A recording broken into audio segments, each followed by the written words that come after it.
This is Adam Onslaught for the Global Onslaught on Metal Nation Radio. Now, earlier this evening I spoke to Monte Pittman and about his album The Power of Three, which came out in January 2014 on Metal Blade Records. It is an honour and a privilege to speak to another person very closely associated with that album. In fact, the man who put the album together, the Danish engineer, producer, mixer, a master of all, Mr. Flemming Rasmussen. Good evening, Flemming. How are you?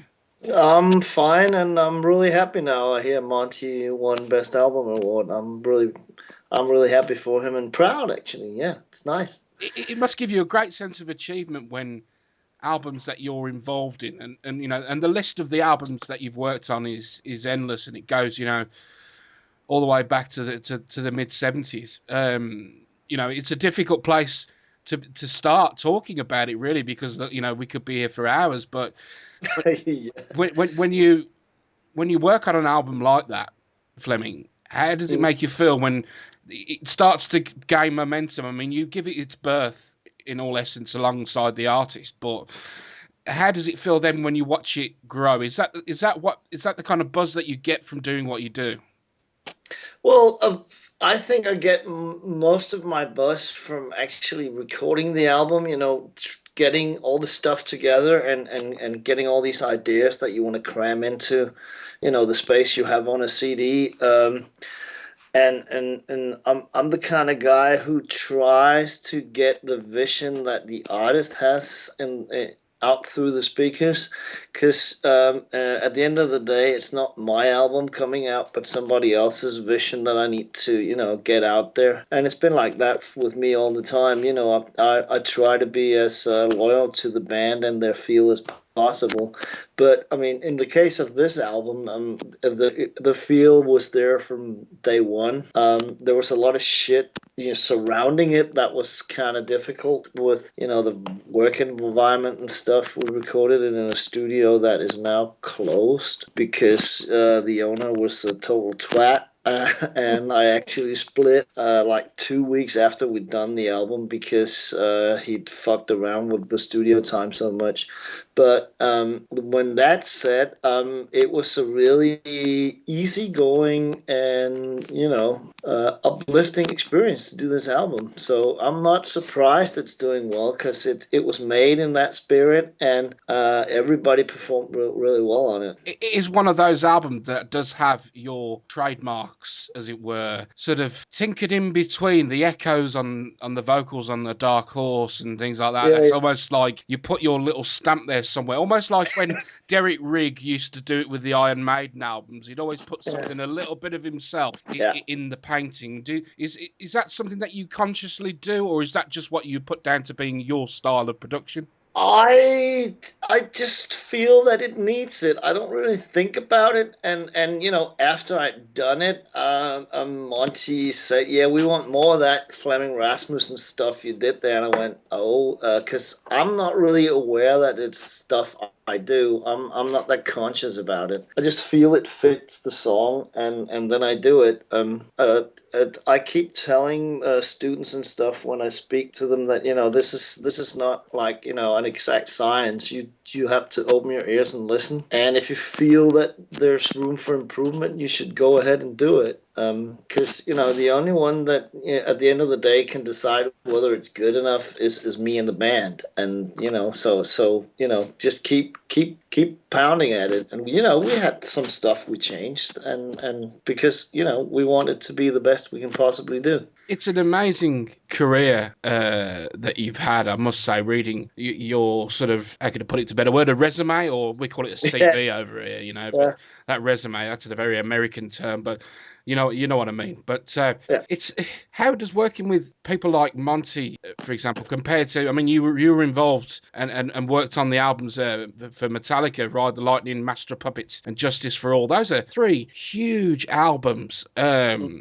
How do they compare in terms of how you work on them, how you sort of gel with the band? Is there a formula? Is there or is it just a completely organic process? It to me, it's not. There is some sort of formula in there, as I tend to do everything in the same order, and more or less in much of the same way as we did it back in the 80s and the 90s. We didn't record. We did actually record this album analog. We recorded this on tape. So the drums and the main rhythm guitar and the bass are all recorded on a 2-inch tape and then transferred to the computer afterwards.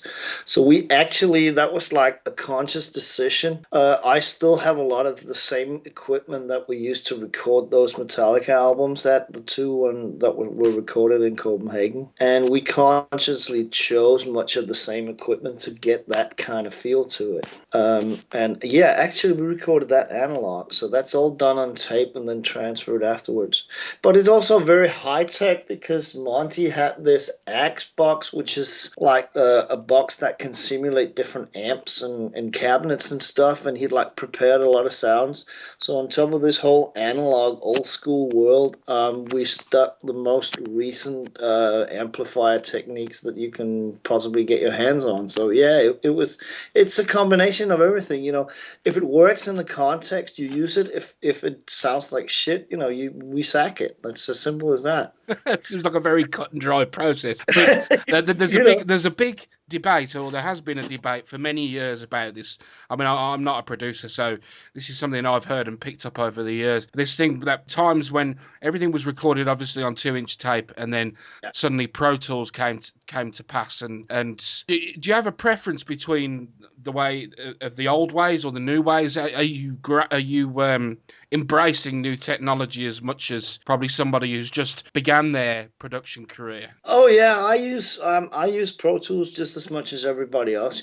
Just the fact that you can move things, a separate track in time would have been impossible in the old days. So that obviously has changed, but the whole approach to how you work has changed over the last 15-20 years, and I use it just as much as any other guy does. I also, on top of that, master the old techniques with the tapes and know how to get advantages out of that, which is tedious work because you need a lot of adjustment to go into the process, and really, taking care of your levels and stuff, because tape compression is good, too much of it is crap. There's this delicate balance when you work with old antique equipment, and I'm still using the same desk as I recorded Ride the Lightning and Master of Puppets on. I use that now. And I just built a new studio in Helsingør, 40 kilometers from Copenhagen, where that castle with Hamlet is. Yeah.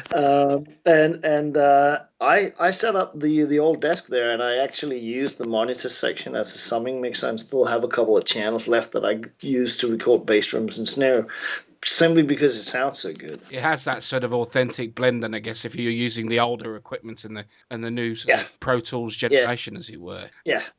In your career to date, you, like I said before, and I don't mind mentioning it again, that you've worked with some of the greatest bands that have been and are still going.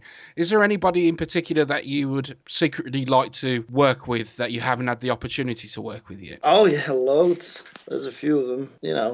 Rolling Stones, Bowie, Aerosmith.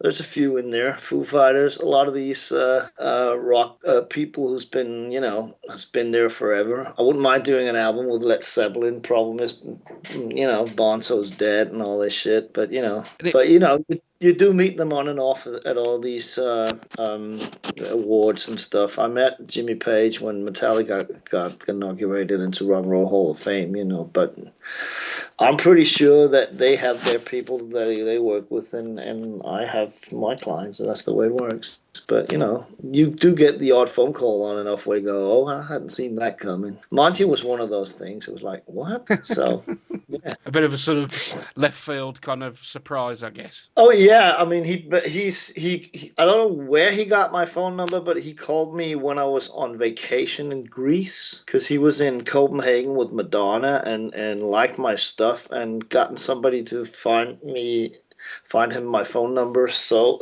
he basically just invited me to the Madonna show, but I was in Greece, so I sent my daughter instead, and they had a blast there. So and then next time he was in Copenhagen, we met up, and we actually spent a day recording the acoustic stuff the day before the Madonna show, and basically after that decided to do an album together. When you're not doing what you do for a living, Yeah. and you have a bit of downtime, which I'm not sure I'm not convinced that you have much downtime, but Not a lot, no. what sort of stuff do you listen to yourself? I mean, what's out there at the moment that you really enjoy that's not produced by you? A lot of the stuff that you hear on the radio, and right now I'm watching the Foo Fighters stuff where they go, that Sonic Highway thing. I'm into that right now. But rock stuff. I get a lot of different albums I sit and listen to, but I get my share of music when I'm working. So a lot of the time when I'm home, it's just what the studio is called. It's just sweet silence, Just not hearing anything is absolutely wonderful at times. I can imagine for you as well, when you listen to music. I mean, from a musician's perspective and a producer's perspective, it's very different here than just the regular listener. Do you ever often think, you sit there and you go, I really would just like to sit and enjoy this album for what it is rather than sit and listen to its production value? Yeah, exactly. Yeah, I mean, it's really hard for me to become a fan of anything because every time I hear something, I check out what they've done with the bass drum and why is that snare not so loud and stuff like that. Then it's probably it's in the trade. You simply listen to shit like that and have opinions. So yeah, I mean, some of the few bands that I can say I really that I'm really enthusiastic about is bands like Stones and Aerosmith that's been around forever. But most of these new bands I have deep respect for them, but I'm not like a fan. I don't have time to get so deep into their productions and music that I kind of get to the fan level. But I enjoy it. And obviously, biased aside, what has been your favourite project to date that you've worked on? What project are you most proud of? Well, obviously the Metallica albums and the stuff I did with Blind Guardian. I'm also I'm pretty proud of the one album I did with Morbid Angel that in retrospect turned out to be the best-selling black metal album ever, or whatever they call it. I'm not into all these niches of what they call it. To me, it's all just rock music. They can call it metal, but it's still rock and roll to me. So but I'm pretty proud of that. The stuff I did with Blind Guardian, I think, is pretty amazing. And then I must say that Monty's album, once I sat down and heard it, once we were done, I was kind of blown away of how good that sounds. So I'm pretty proud of that one too. It's a real beefy sound. Yeah, and the songwriting on that is fabulous. And that's actually more or less mixed at home. I did that on my Pro because I didn't have a studio at the time. So I mixed that entirely in my living room. And then after we more or less said that's it, I took it to a studio and ran it through a desk, and that's the actual master. That's kind of weird, isn't it? It is. When you strip back all the mystery and wonder, it's like, oh, so you mixed that at home? Oh, right, okay. I did, yeah. I had a huge Pro Tools rig, but once we were done and happy with it, I wanted to get the analog flavor even more. So I took it to a studio and we ran all the mixes, separated it out and just ran it straight through a desk. And that's what you hear on the album. And it's a great album. And I really want to say that I would like to extend our congratulations to you too. The Youngs, sometimes you guys are the unsung heroes of these albums, and it's easy to forget the people that help to realise the vision of the artists themselves. So I'd like to extend our thanks to you as well, Flemming, for an outstanding piece of work. Thank you. And thanks very much for your time here on Metal Nation Radio. Really appreciate it. You bet. Anytime, dude. Thank you very much.